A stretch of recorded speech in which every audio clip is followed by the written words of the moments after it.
Hi everyone. Today I'll be showing you how to use the simple budget tool. Um, to start off with, I just want to give you a bit of an overview of the actual spreadsheet itself.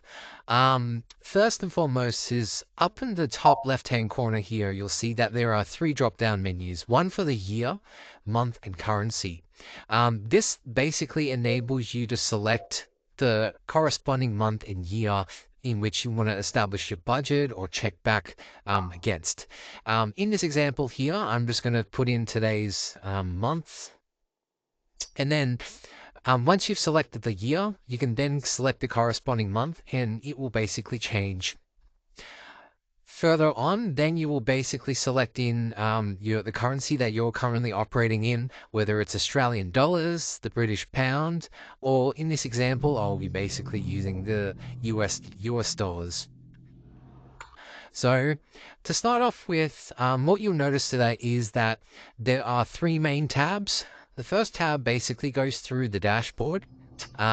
This is where you establish your budget and identify your income sources, and it also gives you a tracking of the actual versus budget. The second tab is where you document and input your transaction listing, whether it's income or an expense listing, you would put that here, categorize it, and then put the amounts. And then the last tab basically gives you a bit of an overview over time on your actual income and expenditure based off the categories that you put in. But let's talk about the dashboard tab first. So starting off, one of the most important things within the dashboard tab is understanding that you need to establish your budget within this column here. So whether it's the income column, your expense column, or your variable cost, variable expense column. So I'm just going to go ahead and fill in some of these details, and these are all hypothetical numbers, so put in your own numbers that suit your individual circumstances. So say, for example, one of my jobs that I might have is salary working at a cafe or a bar, okay? And I estimate myself to make $2,000 a month. I might have some rental income that might be 1,000 a month, and then I might also have some dividend income, which comes to maybe $500 a month. So this is where the actual budget figures are. So that's basically my forecasted figures that I would put in. I would then move on down to my fixed costs. In your fixed costs, I've got predefined categories from housing, utilities, food, all the way through to savings and telecommunications. And you've also got other columns here to capture anything else that doesn't kind of quite fit in to here. Again, similarly, you would then go through and put in a budget for a fixed cost expense. So you might have $400 that you need to pay a month for rent. So that might be rent. And then you might have your water bills.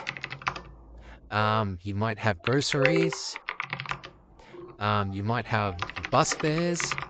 And then you would just put in some numbers, the numbers that you kind of forecast. So in this instance, I might forecast it to be $200 a month. Food, I might spend $500. Transport, $100 a month.